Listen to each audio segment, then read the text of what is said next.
BBC বাংলার সান্ধ্য অধিবেশন প্রবাহতে আপনাদের স্বাগত। আজ আপনাদের সাথে লন্ডন স্টুডিও থেকে আছি মানসী বড়ুয়া। আবারও ইসরায়েল জুড়ে ইরানের পাল্টা হামলা, সাইরেনের শব্দ, তেল আবিবে ভয়াবহ বিস্ফোরণ। ইসরায়েলে আবারও পাল্টা হামলা শুরু করেছে ইরান।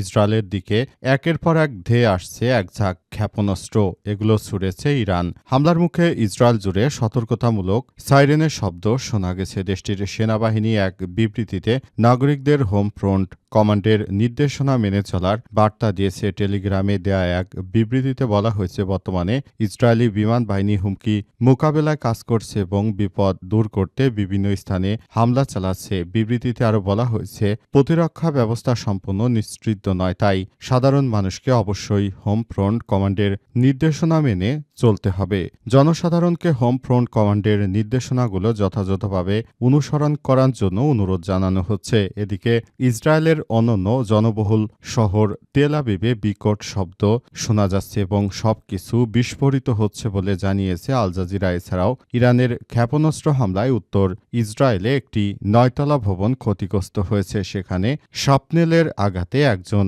আহত হয়েছে বলে জানিয়েছে ইসরায়েলের জরুরি সেবা সংস্থা মাজেন ডেভিড অ্যাডম। সেখান থেকে সবকিছু নিয়ন্ত্রণ করা হচ্ছিল, অর্থাৎ ইসরায়েলের এই প্রযুক্তিগুলো সেখান থেকে নিয়ন্ত্রণ করা হচ্ছিল। সেই সব জায়গাগুলোতে সরাসরি এই হামলা চালানো হয়েছে এবং এই হামলায় আসলে সবকিছু এক এক করে তছনছ হয়ে গেছে। এই ঘটনায় পুরো মধ্যপ্রাচ্য জুড়ে আবারও তৃতীয় বিশ্বযুদ্ধ শুরু হওয়ার কাছাকাছি এসে পৌঁছেছে। সবাই যার যার জায়গা থেকে অনেক বেশি সতর্ক অবস্থানে রয়েছে।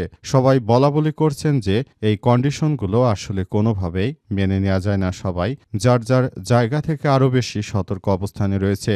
যে কোনো সময় ধরনের কার্যক্রম এবং হামলাগুলো হয়ে পুরো রাষ্ট্রের মধ্যে ছড়িয়ে পড়েছে। এই হামলার পেছনে কলকাঠি নাড়ছে মার্কিন যুক্তরাষ্ট্র।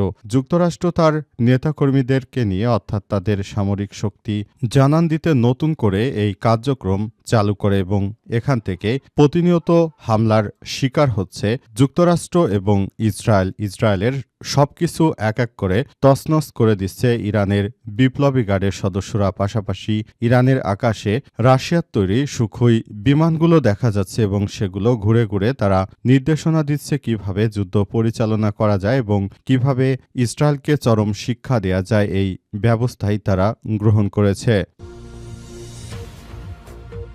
বাহরাইনে মার্কিন পঞ্চম নৌবহরের সদর দপ্তরে হামলা। বাহরাইনে মার্কিন নৌবাহিনীর পঞ্চম নৌবহরে যে সদর দপ্তর রয়েছে সেখানে সরাসরি হামলা চালিয়েছে ইরান। ইরানের এই মিসাইল হামলায় পুরোপুরি তছনছ হয়ে গেছে। কিন্তু এই ঘটনার পর যুক্তরাষ্ট্রের যে পেট্রিয়ট ক্ষেপণাস্ত্র সিস্টেম ছিল, যেগুলো নিয়ে তারা অনেক বেশি গর্ব করত, সেই ক্ষেপণাস্ত্র সিস্টেমগুলো আসলে কোনো কাজেই লাগেনি। এ অবস্থায় সবাই এখন যুক্তরাষ্ট্রের দিক থেকে মুখ ফিরে নিতে শুরু করেছে। মার্কিন প্রেসিডেন্ট তার মূলত উদ্দেশ্য ছিল, তিনি চান যাতে করে ইরান কোনোভাবেই এগিয়ে যেতে না পারে এমন কার্যক্রম যুক্তরাষ্ট্রের প্রেসিডেন্ট চালিয়ে যেতে চায়। কিন্তু শেষ পর্যন্ত তাদের সেই দাম্ভিকতার যে জায়গা ছিল সেখানে ইরান পাল্টা হামলা শুরু করেছে এবং এই হামলায় ধ্বংস হয়ে যাচ্ছে মার্কিন যুক্তরাষ্ট্রের একের পর এক বিভিন্ন যুদ্ধের সরঞ্জাম। এসব সরঞ্জাম হারিয়ে চরম বিপাকে পড়েছে মার্কিন যুক্তরাষ্ট্র।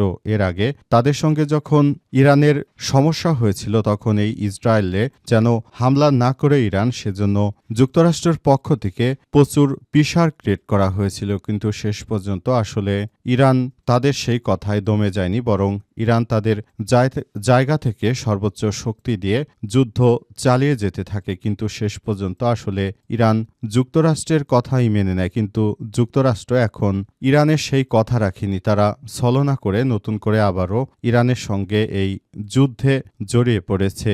এই কর্মসূচি শুরু করে তারা একরকম মধ্যপ্রাচ্যে আবারও অশান্তি ডেকে নিয়েছে। এই ধরনের কার্যক্রম থেকে অবশ্যই মার্কিন যুক্তরাষ্ট্রকে বেরিয়ে আসতে হবে বলে রাশিয়া থেকে হুঁশিয়ারি দেওয়া হয়েছে। তবুও মার্কিন যুক্তরাষ্ট্র এখন পর্যন্ত এসব বিষয় নিয়ে কোনো কথাও বলেনি, বরং তারা দখলদার বাহিনীর সঙ্গে হামলায় আরও কার্যত জোরদার করেছে এবং যাতে করে পুরো মধ্যপ্রাচ্যের প্রতিটি রাষ্ট্রে এই যুদ্ধ ছড়িয়ে পড়ে এই ধরনের একটি কার্যক্রম তারা হাতে নিয়েছে এবং সেভাবেই তারা কাজ করার চেষ্টা করছে।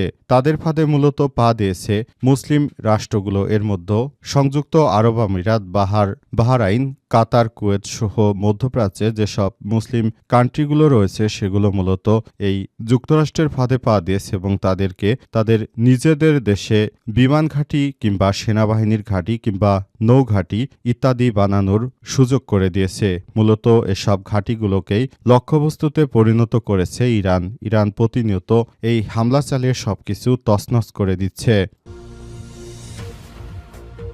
ইরানের প্রাথমিক বিদ্যালয়ে ইসরায়েলের হামলা, নিহত বেড়ে 40। ইরানের দক্ষিণ অঞ্চলে একটি প্রাথমিক বিদ্যালয়ে ইসরায়েলের হামলার শিকার হয়েছে।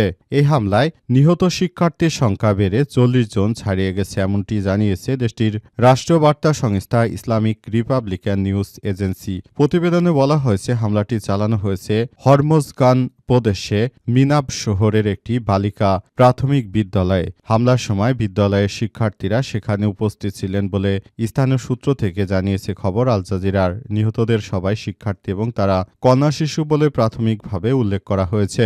আহতদের সংখ্যা এবং হামলার সুনির্দিষ্ট সময় সম্পর্কে তাৎক্ষণিকভাবে বিস্তারিত জানানো যায়নি। এই ঘটনার পর স্থানীয় প্রশাসন ও উদ্ধারকারীরা ঘটনাস্থলে পৌঁছে পরিস্থিতি নিয়ন্ত্রণে কাজ শুরু করেছে। তবে এ বিষয়ে ইসরায়েলের পক্ষ থেকে এখন পর্যন্ত আনুষ্ঠানিক কোনো বক্তব্য পাওয়া যায়নি। মধ্যপ্রাচ্যে চলমান উত্তেজনার মধ্যে ইসরায়েল এখন নতুন করে আসলে ইরানের বিভিন্ন স্থাপনায় হামলা চালিয়ে যাচ্ছে। তারা খামেনির যে প্রধান প্রসাদ ছিল সেটিকে গুড়িয়ে দিয়েছে। পাশাপাশি তারা হাসপাতাল, শিক্ষা প্রতিষ্ঠান সহ গুরুত্বপূর্ণ জায়গাগুলোতে হামলা চালাচ্ছে।